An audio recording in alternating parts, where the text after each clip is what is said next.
Dear listeners, the coronavirus pandemic is leading many people into fears and worries, sometimes even invading them, similar to panic attacks. This can also affect children.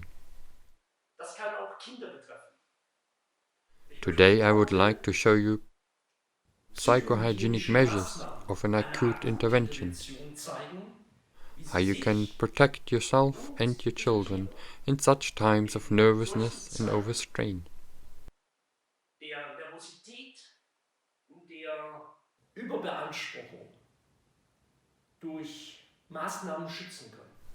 If you feel that you are in a state of being overstrained, nervous,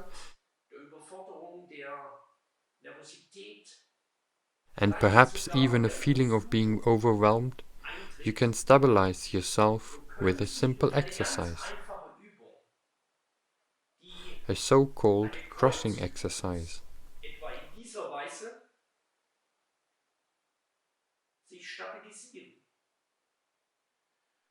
This is due to the fact that under extreme stress situations, the two halves of the brain begin to fragment and no longer work together synchronously.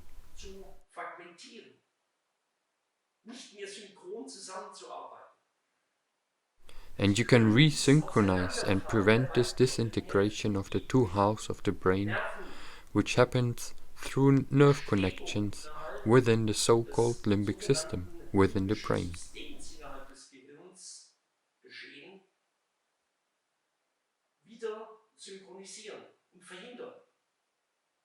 I'll do it again. They are crossing movements. You can do it like this, or you can do it in the form of a lying 8, drawn in the air or even on paper.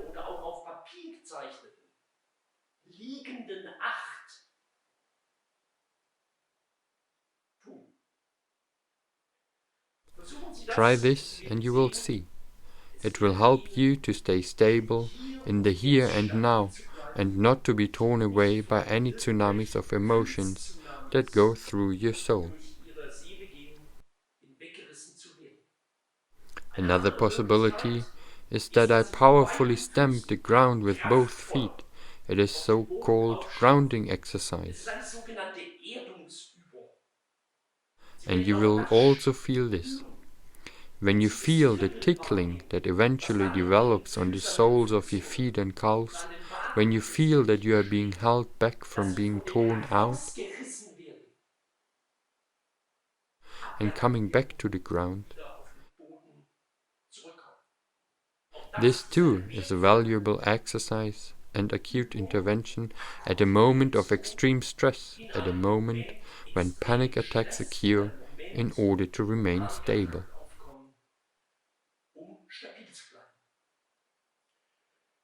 If you stress yourself, you will notice that your muscles become tight and that stress will lead to numbness and ultimately to cramping in your body.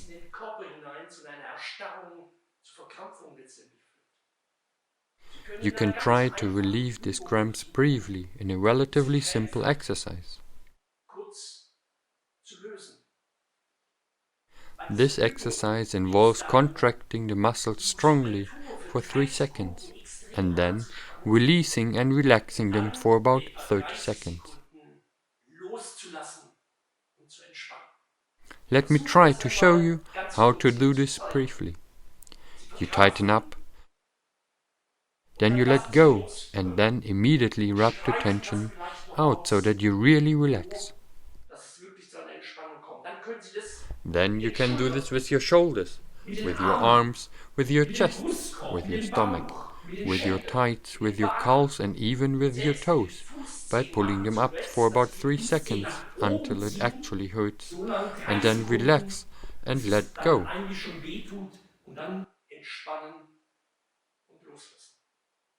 This short-term muscle relaxation can help you to stay stable in the here and now and to avoid stress.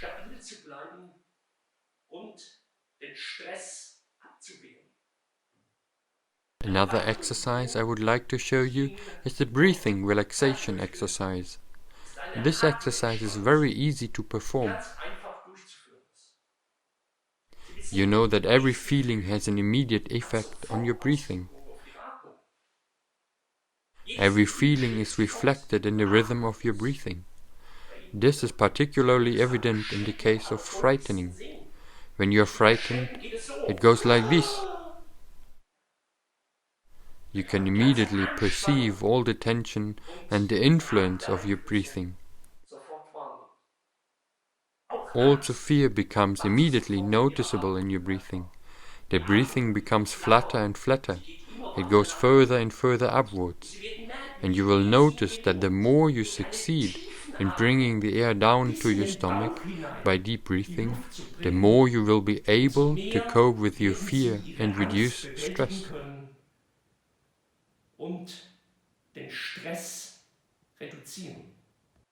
Take 7 deep breaths into your stomach, but please do it slowly. If you do it too fast, this could even lead to fainting.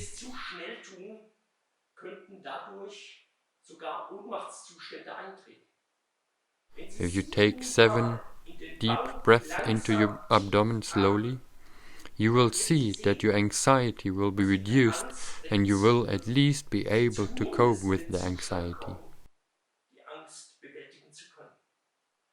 And if you have already reached the point where you can no longer breathe deeply into your stomach, then there is another possibility by placing your fingertips on top of each other,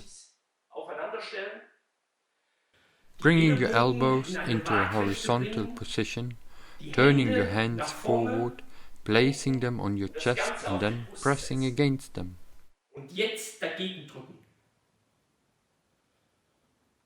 And if you now observe how you breathe, then you will see that with this muscle position you can only breathe into your stomach. This means that by adjusting your muscles, you can do what you might not be able to do intentionally anymore.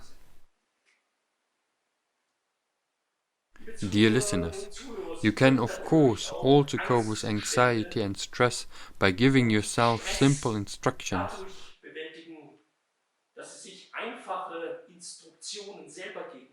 For example, by prohibiting certain thoughts, or by saying stop when certain frightening thoughts occur in you. All these techniques of distancing yourself, stopping thoughts or perhaps counting backwards from 1,000 to 0, arithmetical operations or grammatically correct spoken texts by naming external objects. This is a chair. This is a camera. This grammatically correct texts maintain certain brain functions that normally shut down under stress.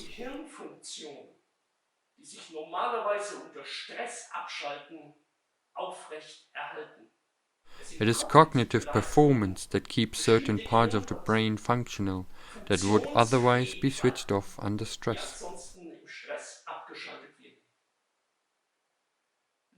Dear listeners, today I wanted to show you some simple, acute techniques for coping and dealing with fears, stress, and situations of excessive demands.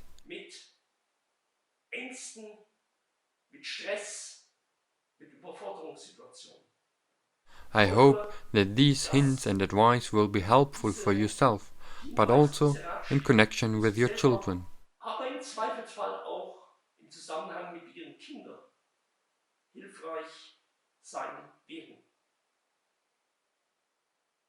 I wish you and your relatives good health.